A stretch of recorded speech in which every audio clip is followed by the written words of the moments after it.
One argument, often made by supporters of legal abortion, is that making abortion illegal does not prevent abortions.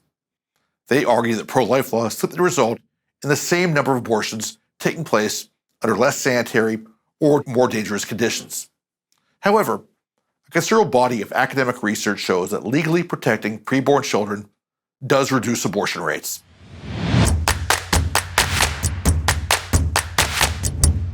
Supporters of legal abortion frequently cite studies which purportedly show that abortion rates are similar in countries where abortion is legally restricted to countries where abortion is legal. However, these studies are methodologically flawed.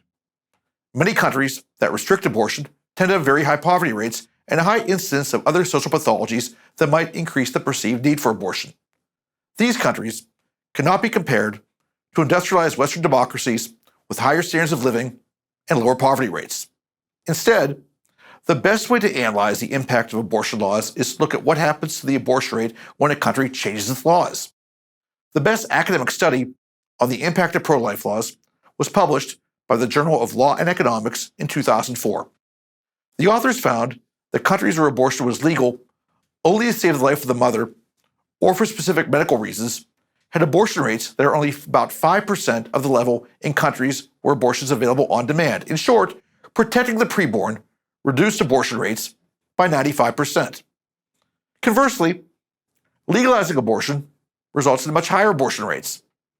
Between 1972 and 1974, the first full year where abortion was legal in all 50 states, the U.S. abortion rate increased from 13.2 to 19.3, an increase of over 46%. Public support for legal abortion increased in the short term, abortion facilities opened, and abortion rates continued to rise. There's also a strong body of research which shows that stopping taxpayer funding of abortion lowers abortion rates. Currently, the Federal Hyde Amendment limits the ability of the federal government to pay for elective abortions through the federal Medicaid program. But since the 1970s, some states have changed their policy regarding taxpayer funding for abortion through Medicaid. A 2009 Guttmacher Institute literature review identified over 18 peer-reviewed studies that analyzed the impact of state Medicaid funding restrictions on the incidence of abortion. The authors of the review state that the best studies found that between 18 to 37% of pregnancies that would have ended in Medicaid-funded abortions were carried to term when funding was no longer available.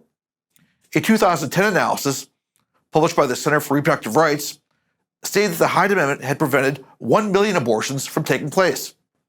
My 2016 study of the Hyde Amendment, which was published by the Charlotte Lozier Institute, has found that since 1976, the Hyde Amendment has saved over 2 million lives. Overall, there is a very strong bipartisan consensus that the Hyde Amendment, which limits the ability of the federal government to fund abortions through the Medicaid program, lowers the abortion rate. There's also good research on pro-life parental involvement laws.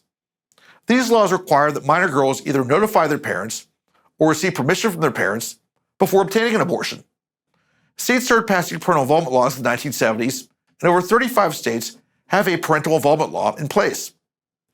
Over 19 academic studies show that parental involvement laws result in statistically significant declines in in-state minor abortion rates.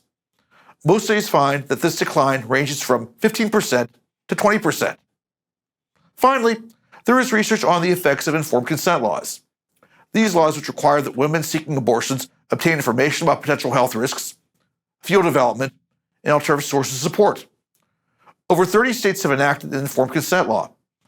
Multiple academic studies show that when these laws are properly designed and enforced, they lower abortion rates. Overall, the evidence from both the United States and around the world is clear. The incidence of abortion is sensitive to its legal status.